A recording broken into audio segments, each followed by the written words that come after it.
Hello বন্ধুরা, কে কে modern হতে চাও একটু হাতটা উঁচু করে দেখাও তো। আজকে কিন্তু মডার্ন হওয়ার ক্লাস নিচ্ছি।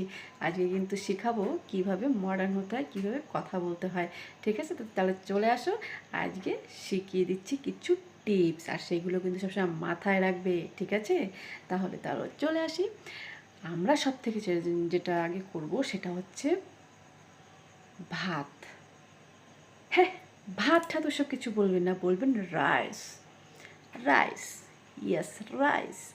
আর আমরা যখন যেটা হচ্ছে কিনা বিস্কুট, এইসব বললে মডার্ন হওয়া যায় না। বিস্কুট ফিস্কুট এখন আর কেউ বলে না, বিস্কুট না, বলবেন বিস্কিট।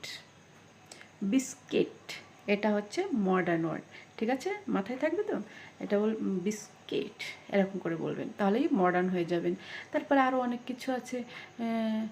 কেউ কিছু বলবে, আমরা বলি হ্যাঁ হ্যাঁ হ্যাঁ হ্যাঁ, এই হ্যাঁ হ্যাঁ হ্যাঁ হ্যাঁ করবেন না।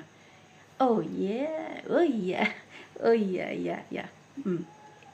এই যে ছোটো ছোটো যে টিপসগুলো সবসময় মাথার মধ্যে একদম গেঁথে নেবেন। আমি কিন্তু আর এরকম ক্লাস করাবো না, ঠিক আছে, ফ্রি ফ্রি আমি এত ক্লাস করাবো না। তারপরে আরেকটা রয়েছে যে কিনা ব্যথা পেলে আমরা উড়ি বাবা গো, উড়ি বাবা গো, উড়ি বাবা গো, মোটেই করবেন না এমনটা। বলবেন আউচ। ব্যাস, এইটুকুই হলো মডার্ন হওয়ার সব থেকে মূল মন্ত্র। এর থেকে বেশি কিছুই নেই।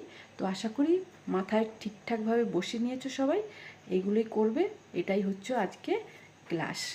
ধন্যবাদ। সবাই ভালো লাগলে একটু শেয়ার করে সবার মাঝে ছড়িয়ে দেবে, আরও দুজনকে একটু মডার্ন হওয়ার সুযোগ করে দেবে।